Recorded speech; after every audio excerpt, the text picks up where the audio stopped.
Saúdo você com a paz do Senhor Jesus. Vamos começar a nossa leitura de hoje.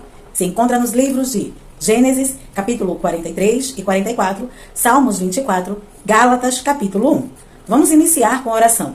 Senhor, meu Deus, obrigada por essa oportunidade. Que o Teu Espírito Santo, Senhor, seja o nosso companheiro e esteja sempre do nosso lado. Que seja o intérprete dessa leitura da Tua palavra nesse dia de hoje. Se conosco, Pai, nos dando sabedoria e discernimento durante a leitura. Em nome do Teu Filho amado Jesus Cristo, já te agradeço. Amém. Amém? Então abra sua Bíblia em Gênesis capítulo 43. De volta ao Egito. A fome continuava rigorosa na terra.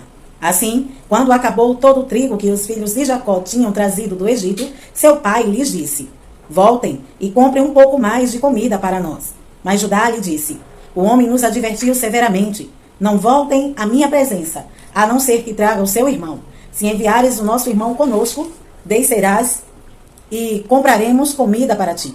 Mas, se não o enviares conosco, não iremos, porque não foi assim que o homem falou. Não voltem à minha presença, a não ser que tragam o seu irmão. Israel perguntou: por que me causaram esse mal? Contando aquele homem que tinha um outro irmão. E lhe responderam: ele nos interrogou sobre nós e sobre nossa família. E também nos perguntou: o pai de vocês ainda está vivo? Vocês têm outro irmão? Nós simplesmente respondemos ao que ele nos perguntou. Como poderíamos saber que ele exigiria que levássemos o nosso irmão? Então disse Judá a Israel, seu pai: deixa Jó vir comigo, e partiremos imediatamente, a fim de que tu, nós e nossas crianças sobrevivamos e não venhamos a morrer. Eu me comprometo pessoalmente pela segurança dele. Podes me considerar responsável por ele. Se eu não o trouxer de volta e não o colocar bem aqui na tua presença, serei culpado diante de ti pelo resto da minha vida. Como se vê, se não tivéssemos demorado tanto, já teríamos ido e voltado 2 vezes. Então Israel, seu pai, lhes disse: se tem que ser assim, que seja. Coloque alguns dos melhores produtos da nossa terra na bagagem e levem-nos como presente ao tal homem. Um pouco de bálsamo, um pouco de mel, algumas especiarias e mirra, algumas nozes de pistache e amêndoas. Levem prata em dobro e devolvam a prata que foi colocada de volta na boca da bagagem de vocês.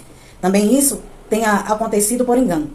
Peguem também o seu irmão e voltem àquele homem, que o Deus Todo-Poderoso lhe conceda misericórdia diante daquele homem, para que ele permita que o seu outro irmão e Benjamim voltem com vocês. Quanto a mim, se ficar sem filhos ficarei. Então os homens desceram ao Egito e, levando o presente, prata em dobro e Benjamim, e foram à presença de José. Quando José viu Benjamim com eles, disse ao administrador de sua casa: leve estes homens à minha casa, mate um animal e prepare-o, e eles almoçarão comigo. Ao meio-dia, ele fez o que lhe fora ordenado e levou-o à casa de José. Eles ficaram com medo quando foram levados à casa de José e pensaram: trouxeram-nos aqui por causa da prata que foi devolvida às nossas bagagens na primeira vez. Ele quer atacar-nos, subjugar-nos, tornar-nos escravos e tomar de nós os nossos jumentos. Por isso, dirijam-se ao administrador da casa de José e lhe disseram à entrada da casa: ouça, senhor, a primeira vez que viemos aqui foi realmente para comprar comida. Mas no lugar em que paramos para pernoitar, abrimos nossas bagagens, e cada um de nós encontrou a prata que tinha trazido na quantia exata. Por isso a trouxemos de volta conosco, além de mais prata para comprar comida. Não sabemos quem pôs a prata em nossa bagagem. Fiquem tranquilos, disse o administrador. Não tenham medo. O seu Deus, o Deus de seu pai, foi quem lhes deu um tesouro em suas bagagens, porque a prata de vocês eu recebi. Então soltou Simeão e o levou à presença deles. Em seguida os levou à casa de José. Deu-lhes água para lavarem os pés e forragem para os seus jumentos. Eles então prepararam o presente para a chegada de José ao meio-dia, porque ficaram sabendo que iriam almoçar ali. Quando José chegou, eles o presentearam com o que tinham trazido e curvaram-se diante dele até o chão. Ele então lhes perguntou como passavam e disse em seguida: como vai o pai de vocês, o homem idoso de quem me falaram? Ainda está vivo? Eles responderam: teu servo, nosso pai, ainda vive e passa bem. E se curvaram para prestar-lhe honra. Olhando ao redor e vendo o seu irmão Benjamim, filho de sua mãe, José perguntou: este é o seu irmão caçula de quem me falaram? E eles acrescentou: Deus lhe conceda graça, meu filho. Profundamente emocionado por causa de seu irmão, José apressou-se em sair à procura de um lugar para chorar. Entrando em seu quarto, chorou. Depois de lavar o seu rosto, saiu e, disse-lhe: sirvam a comida. Serviram a ele, em separado dos seus irmãos e também dos egípcios que comiam com ele, porque os egípcios não podiam comer com os hebreus. Por isso, era sacrilégio para eles.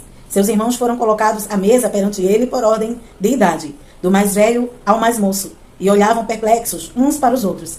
Então lhe serviram da comida da mesa de José. E a porção de Benjamim era 5 vezes maior que a dos outros, e eles festejaram e beberam à vontade. Capítulo 44. A taça de José na bagagem de Benjamim. José deu as seguintes ordens ao administrador de sua casa: enche as bagagens desses homens com todo o mantimento que puderem carregar, e coloquem a prata de cada um na boca de sua bagagem. Depois coloquem a minha taça, a taça de prata na boca da bagagem do caçula, junto com a prata paga pelo trigo. E ele fez tudo conforme as ordens de José.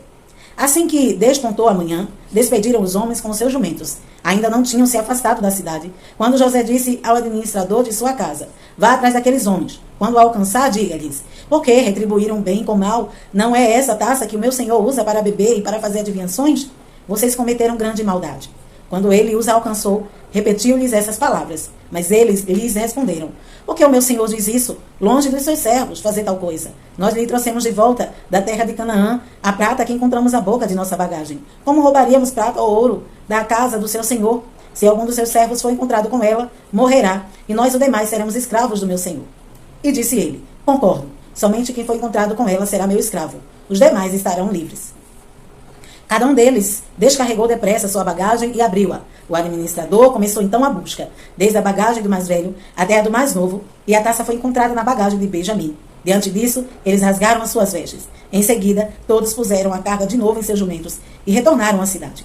Quando Judá e seus irmãos chegaram à casa de José, ele ainda estava lá. Então eles se lançaram ao chão perante ele. E José lhes perguntou: que foi que vocês fizeram? Vocês não sabem que um homem como eu tem poder para adivinhar? Respondeu Judá: o que diremos a meu senhor? Que podemos falar? Como podemos provar nossa inocência? Deus trouxe à luz a culpa dos teus servos. Agora somos escravos do meu senhor, como também aquele que foi encontrado com a taça. Disse, porém, José: longe de mim fazer tal coisa. Somente aquele que foi encontrado com a taça será meu escravo. Os demais podem voltar em paz para a casa do seu pai. Então Judá dirigiu-se a ele, dizendo: por favor, meu senhor, permite dizer-te uma palavra. Não se acenda a tua ira contra o teu servo, embora seja igual ao próprio faraó. Meu senhor perguntou a este seu servo se ainda tínhamos pai e algum outro irmão. E nós respondemos: temos um pai já idoso, cujo filho caçula nasceu-lhe em sua velhice. O irmão deste já morreu, e ele é o único filho da mesma mãe que restou, e seu pai o amava muito. Então disseste aos teus servos que o trouxessem a ti para que os seus olhos pudessem vê-lo. E nós respondemos a meu senhor que o jovem não poderia deixar seu pai, pois caso o fizesse, seu pai morreria. Todavia disseste a teus servos que, se o nosso irmão caçula não viesse conosco, nunca mais veríamos a tua face. Quando voltamos a teu servo, a meu pai, contamos-lhes o que o meu senhor tinha feito. Quando nosso pai nos mandou voltar para comprar um pouco mais de comida, nós lhe dissemos: só poderemos voltar para lá se o nosso irmão caçula for conosco, pois não poderemos ver a face daquele homem, a não ser que o nosso irmão caçula esteja conosco. Teu servo, meu pai, nos disse então: vocês sabem que minha mulher me deu apenas 2 filhos. Um deles se foi, e eu disse: com certeza foi despedaçado. E até hoje nunca mais o vi. Se agora vocês também levarem de mim este, e algo mal lhe acontecer, a tristeza que me causarão fará com que os meus cabelos brancos deixem a sepultura.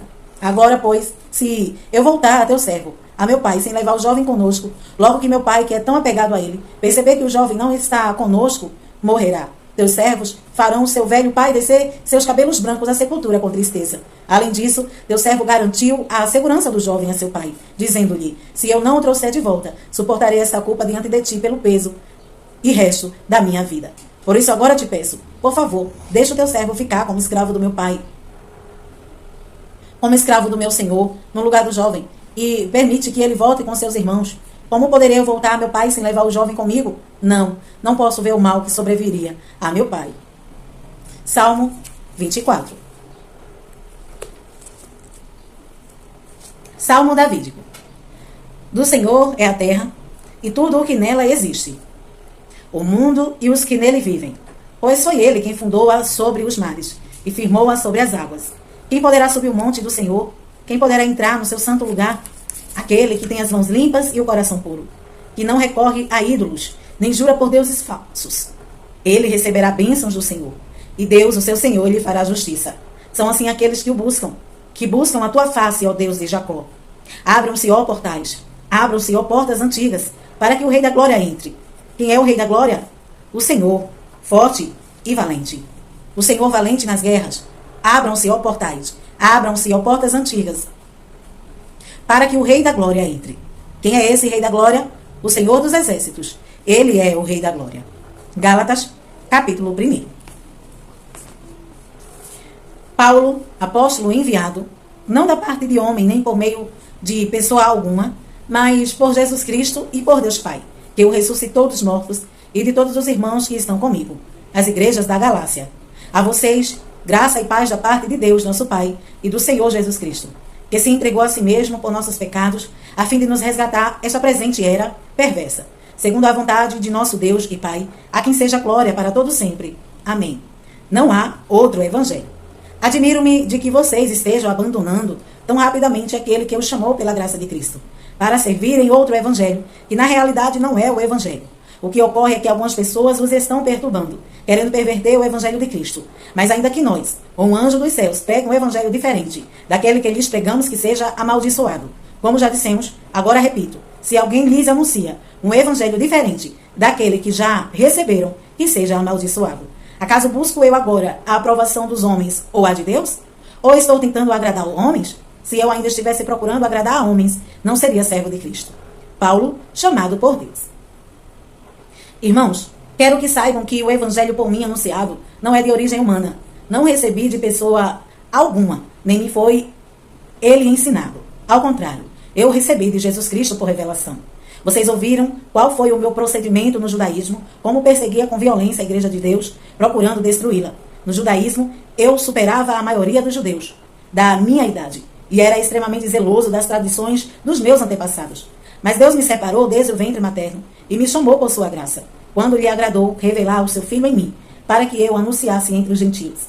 Não consultarei pessoa alguma, nem tampouco subi a Jerusalém para ver os que já eram apóstolos antes de mim, mas de imediato parti para a Arábia e voltei outra vez a Damasco. Depois de 3 anos, subi a Jerusalém para conhecer Pedro pessoalmente, e estive com ele 15 dias. Não vi nenhum dos outros apóstolos, a não ser Tiago, irmão do Senhor. Quanto ao que lhes escrevo, afirmo diante de Deus que não minto. A seguir, fui para as regiões da Síria e da Cilícia. Eu não era pessoalmente conhecido pelas igrejas da Judeia, que estão em Cristo. Apenas ouvia dizer, aquele que antes nos perseguia, agora está anunciando a fé que outrora procurava destruir, e glorificava a Deus por minha causa. Leitura de hoje finalizada. Que Deus em Cristo te abençoe hoje e sempre. Amanhã estaremos aqui, se Deus permitir.